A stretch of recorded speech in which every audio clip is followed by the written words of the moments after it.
Hi friends, అందరికీ నమస్కారం. అంజలి కథలకి స్వాగతం. పంచతంత్రం 14వ భాగం విందాం. పిల్లి ఎలుక కథ.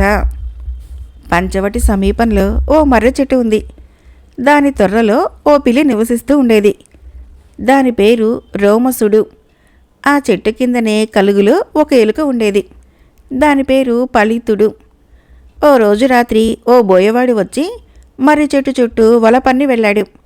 తెల్లారుతూనే తొర్రలో నుంచి తల బయటికి పెట్టి చూసింది పిల్లి. చీకటి ఇంకా చిక్కగానే ఉంది.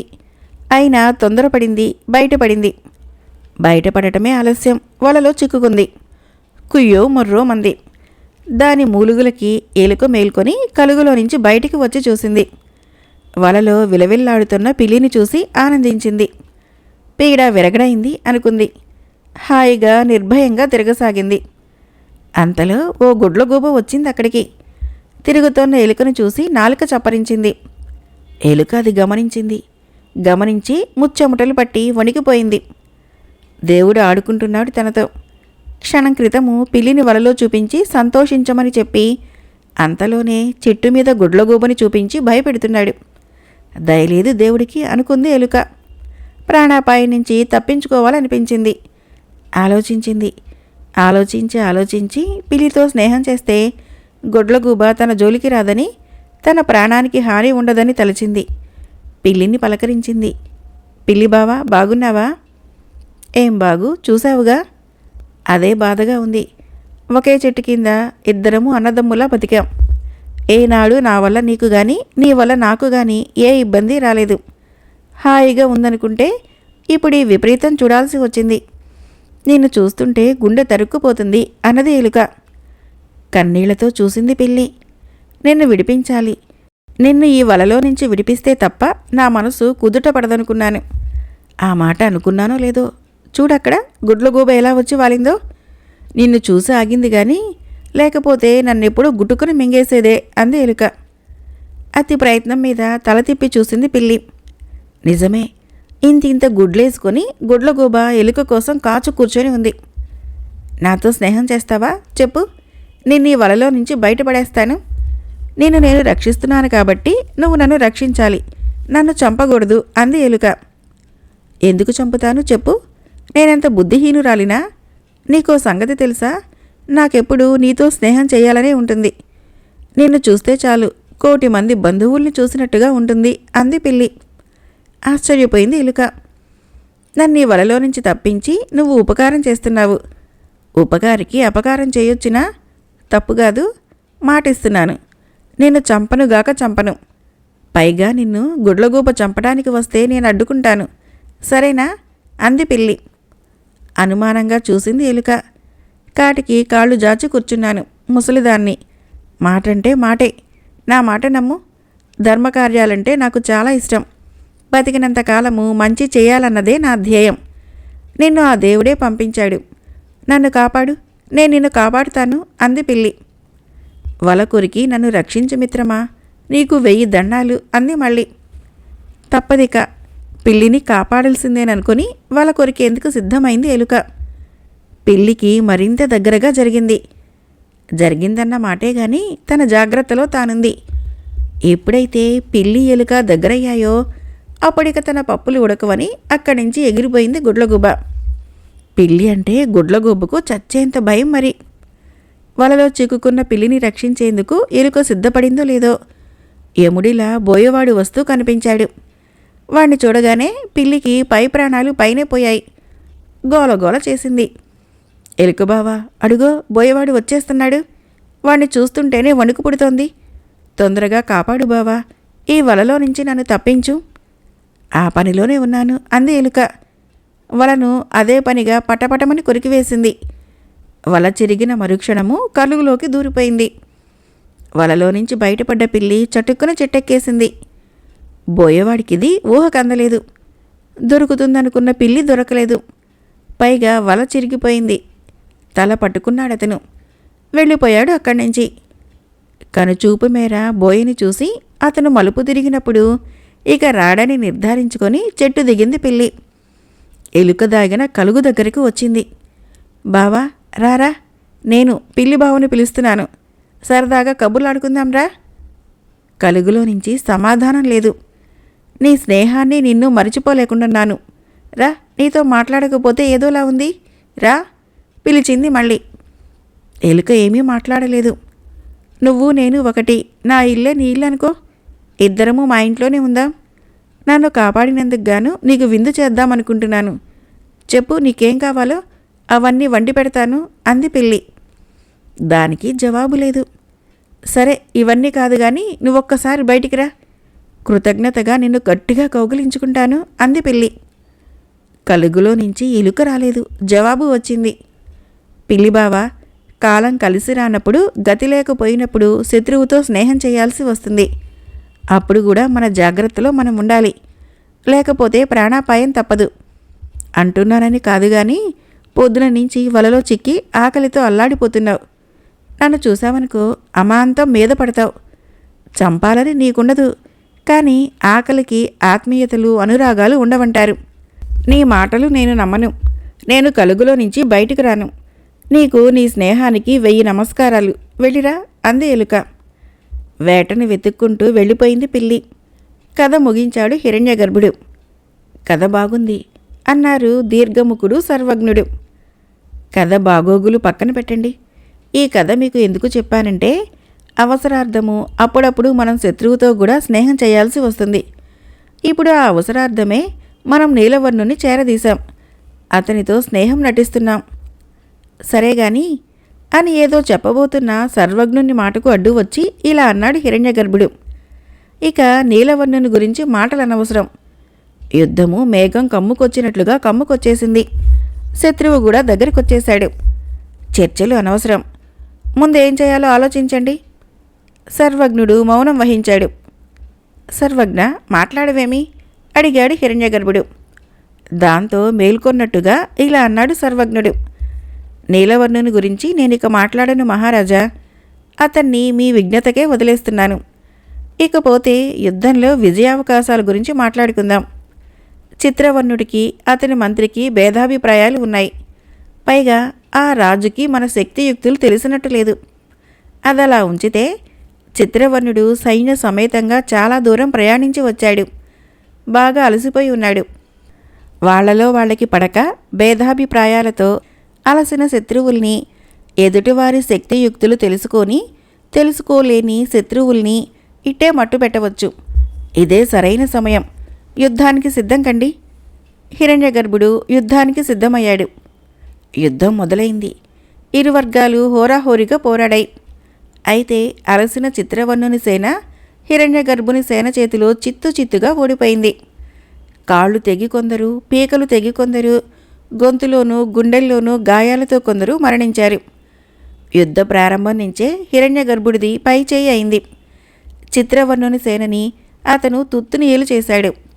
వందలు వేలాదిగా చచ్చిపడి ఉన్న సైనికుల్ని చూస్తూ కళ్ళు చెమర్చుకున్నాడు చిత్రవర్ణుడు. ఏం చెయ్యాలో పాలు పోలేదు అతనికి. కాసేపటికి తేరుకున్నాడు. దీర్ఘదర్శిని పిలిపించాడు. యుద్ధంలో పాల్గొనకుండా తన మానాన తనున్న దీర్ఘదర్శిని పిలిచి ఇలా అడిగాడు. చూసావా, సేనంతా ఇలా చచ్చిపడి ఉందో? ఇది చూస్తూ కూడా నువ్వు పట్టించుకోకపోవటము, యుద్ధంలో పాల్గొనకపోవటము భావ్యం కాదు. యుద్ధం వద్దన్నావు, మంచే చెప్పావు. అయితే నీ సలహా విననందుకు ఇంతలా మంకు పట్టడం పద్ధతా చెప్పు? మనందరము ఒక చెట్టు కాయల్లాంటి వాళ్ళం. నీకు నేను, వీళ్ళు అంతా కావలసిన వాళ్లే. పొరపాటు చేశాను. నిన్ను నిందించాను. తప్పైపోయింది. నన్ను క్షమించు తలంచుకున్నాడు చిత్రవర్ణుడు. మహారాజా, వారించాడు దీర్ఘదర్శి. యుద్ధం ముగిసిపోయింది. మనం ఓడిపోయామనుకుంటున్నారు శత్రుసేన. నాకు తెలిసి యుద్ధం ముగిసిపోలేదు, ఇంకా ఉంది. మనం ఓడిపోయి వింధ్య పర్వతానికి తిరుగుముఖం పట్టలేదు. ఇక్కడే ఉన్నాం, యుద్ధంలోనే ఉన్నాం. నీ సారథ్యంలో యుద్ధం చేద్దాం. నువ్వే సేనాపతివి అన్నాడు చిత్రసేనుడు.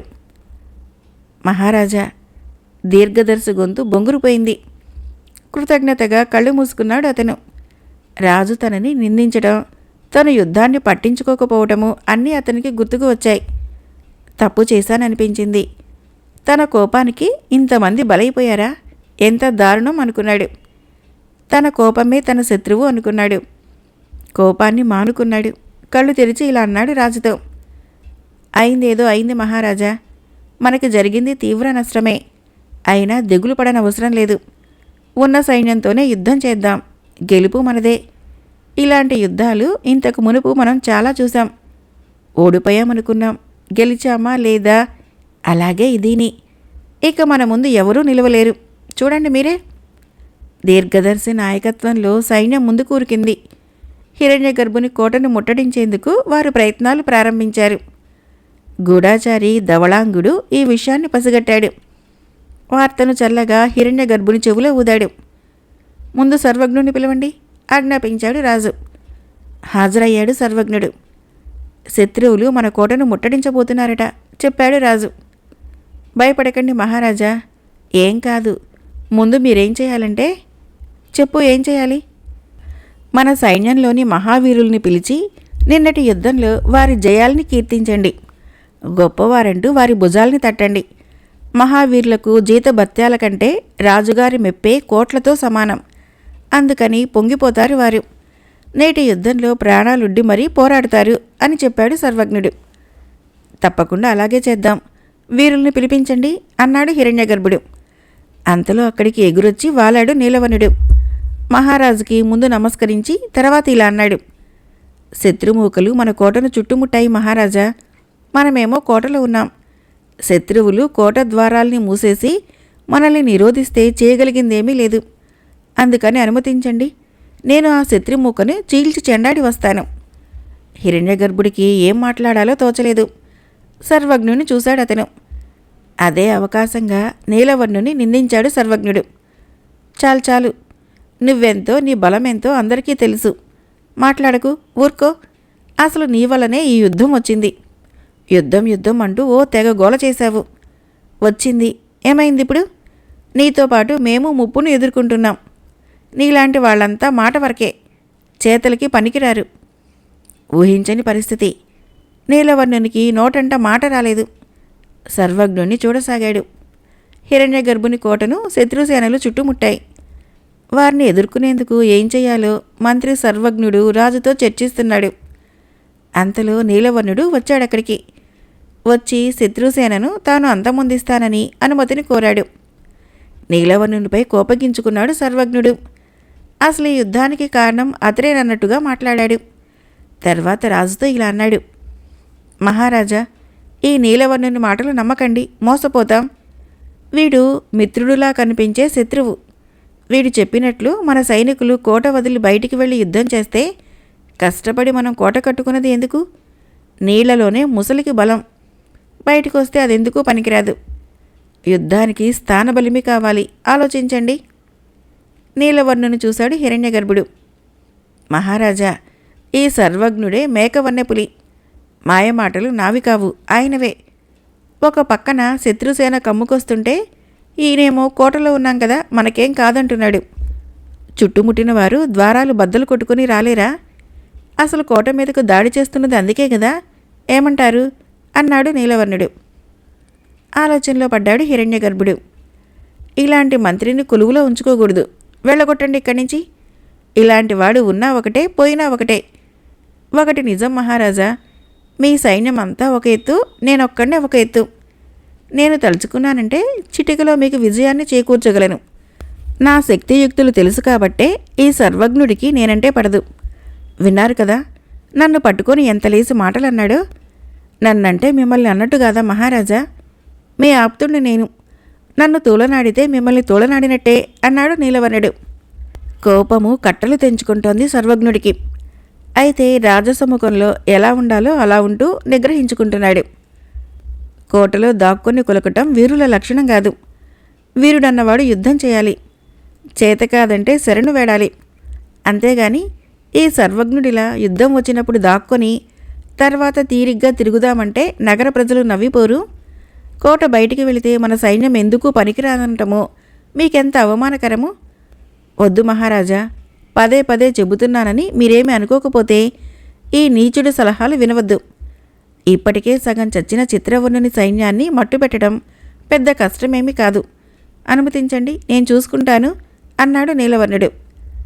సర్వజ్ఞుడు కోట దాట వద్దంటాడు. నీలవర్ణుడు దాటుదామంటాడు. ఏది మంచిదో అర్థం కాకుండా ఉంది హిరణ్యగర్భుడికి. మౌనం దాల్చాడు. అదే అవకాశంగా ఇలా అన్నాడు నీలవర్ణుడు. మౌనం అర్ధాంగీకారం మహారాజా. మిగిలింది నేను చూసుకుంటాను. సెలవు. సైన్యంతో పాటుగా కోట బయటకు నడిచాడు నీలవర్ణుడు. శత్రు సైన్యం మీద యుద్ధం ప్రకటించాడు. నీలవర్ణుడు తనంత తానుగా యుద్ధాన్ని ప్రకటించడము మంత్రి సర్వజ్ఞుడికి, సేనాపతి వీరవరుడికి నచ్చలేదు. బాధ కలిగించింది ఇద్దరికీ. రాజుకి ఎంత చెప్పాలో అంతా చెప్పారు. వినలేదు రాజు. పరాయి వ్యక్తి నీలవర్ణుని నమ్మినట్లుగా సొంత వాళ్ళని నమ్మలేదు రాజు. తప్పదిక. యుద్ధంలో పాల్గొనక తప్పదనుకున్నారు వారు. యుద్ధానికి సన్నద్ధులయ్యారు. ఇరు సైన్యాలు బరిలోకి దిగాయి. యుద్ధం ప్రారంభమైంది. ఆ సరికే చాలామంది సైనికుల్ని పోగొట్టుకున్నాడు చిత్రవర్ణుడు. శత్రు సైన్యాన్ని చూసి భయపడలేదు సరికదా, వీరోచితంగా తలపడ్డాడు వారితో. సూర్యాస్తమయం వరకు యుద్ధం జరిగింది. సూర్యాస్తమయంతో ఆనాటికి యుద్ధం ఆగింది. యుద్ధంలో ఇరువైపులా వేలాది పక్షులు నేలరాలాయి. రాత్రి విశ్రాంతి తీసుకుంటున్నారు అంతా. నీలవర్ణుడు మాత్రం నిద్రపోలేదు. ఎప్పుడు తెల్లవారుతుందా అన్నట్లుగా చూస్తున్నాడు. అతనితో పాటు చిత్రవర్ణుని సైన్యము 100 కాకులు కూడా అవకాశం కోసం ఎదురు చూస్తున్నట్లుగా ఉన్నాయి. చీకటిగానే ఉంది. ఇంకా తెల్లారనే లేదు. నీలవర్ణుడు మండే కట్టెను ముక్కున కరిచి ముందుకు దూసుకుపోయాడు. అతన్ని వెన్నంటాయి 100 కాకులు. చూసేవారికి ఆ దృశ్యము శత్రు సైన్యం వెంట తరుముతుంటే నీలవర్ణుడు భయపడి పారిపోతున్నట్లుగా ఉంది. కావాల్సింది అదే. నీలవర్ణుడు నేరుగా కోటలోకి ప్రవేశించాడు. మంచి నిద్రలో ఉంది హిరణ్యగర్భుని సైన్యం. అదే అదునుగా మండుతున్న కట్టెను విసిరేశాడక్కడ. మంటలంటుకున్నాయి. నలువైపులా వ్యాపించాయి. ఎంతో కష్టపడి వీరవరుడు నిర్మించిన కోట క్షణాల్లో బూడిదైపోయింది. నిద్రలో ఉన్న సైనికులు నిద్రలోనే చనిపోయారు. కొన్ని మేల్కున్నా పొగ కారణంగా ఎటుపోవాలో తెలియక అటు ఇటు తిరగసాగాయి.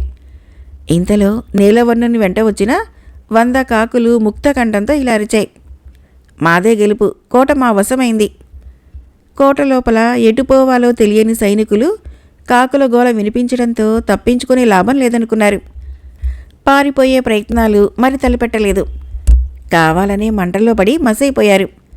1-2 బయటకొచ్చాయి. వాటిని బయట కాచుకొని కూర్చున్న నీలవర్ణుని సైన్యము పొడిచి చంపేశాయి. చూస్తుండగానే తన రక్షణ కోసము హిరణ్యగర్భుడు కట్టించుకున్న కోట కాలి బూడిదైపోయింది. వీరుడన్నవాడు మిగలేదు. మిగిలిందల్లా రాజు, సేనాని వీరవరుడు, 4-5 సైనికులు మాత్రమే. కనిపిస్తున్న వారంతే. కొందరు సైనికులు కనిపించకుండా పారిపోయి దాక్కున్నారంటున్నారు. అది నిజమో కాదో తెలియదు. కళ్ల ముందే తన సైన్యము వేలాది పక్షులు కాలి చచ్చిపోవటాన్ని తట్టుకోలేకపోయాడు హిరణ్యగర్భుడు. కాకుల కుట్రలో ప్రాణాలు కోల్పోవటము చెప్పలేనంత దుఃఖాన్ని కలిగించాయి అతనికి.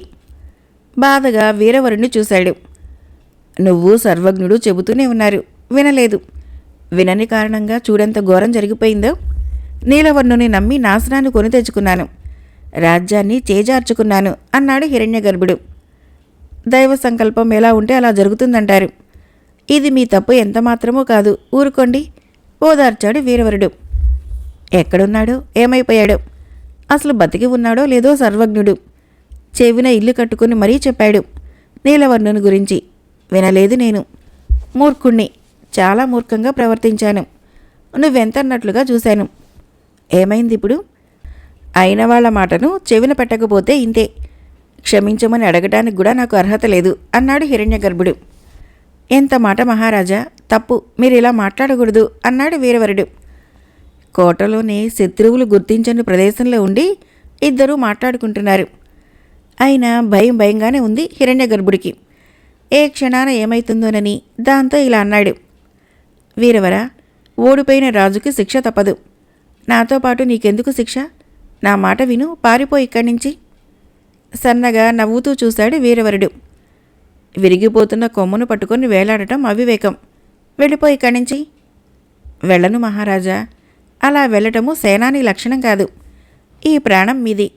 మీకోసం ఈ ప్రాణం ధారపోయటం నా కర్తవ్యం. నా గుండెలో ప్రాణం ఉన్నంత వరకు నేను మిమ్మల్ని కాపాడాలి, కాపాడతాను అన్నాడు వీరవరుడు. అతని మాట పూర్తి కానేలేదు. అనుకున్నదంతా అయింది. చిత్రవర్ణుని సేనాధిపతి తామ్రచూడు సైన్యంతో దండెత్తి వచ్చాడక్కడికి. శత్రు సైన్యంతో హిరణ్యగర్భుడు, వీరవరుడు, మిగిలిన 4-5 సైనికులు తలపడ్డారు. తప్పించుకునేందుకు రాజుకి తోవ చేస్తూ వీరవరుడు శత్రుసేనను పరుగులు పెట్టించాడు. తామ్రచూడు అది గమనించి వీరవరునితో యుద్ధానికి దిగాడు. ఇద్దరి మధ్య పెద్ద యుద్ధమే జరిగింది. వీరవరుని చేతిలో తామ్రచూడు చనిపోయాడు. అదే అవకాశంగా హిరణ్యగర్భుణ్ణి కోట దాటించాడు వీరవరుడు. పరిగెత్తి పరిగెత్తి నీడలోకి దూరి ప్రాణాలు దక్కించుకున్నాడు హిరణ్యగర్భుడు. రాజు క్షేమం అనుకున్నాడు వీరవరుడు. గట్టిగా నిశ్వసించాడో లేదో వెనక మాటున వచ్చి అతని మీద దాడి చేశాడు శత్రువు. వెనక్కి తిరిగి చూసే అవకాశమే లేదు. వీరవరుడు మరణించాడు. యుద్ధం ముగిసింది. చిత్రవర్ణుడు కోటలోకి ప్రవేశించాడు. సింహాసనాన్ని అధిష్ఠించాడు. జేజేలు అందుకున్నాడు. కొన్నాళ్లు పరిపాలించి తర్వాత నచ్చిన సేవకుణ్ణి సామంతరాజును చేసి జంబూద్వీపానికి వెళ్ళిపోయాడు. ముగించాడు విష్ణుశర్మ. విగ్రహం పూర్తయింది. పిల్లలు, యుద్ధం అందరికీ ప్రమాదమే.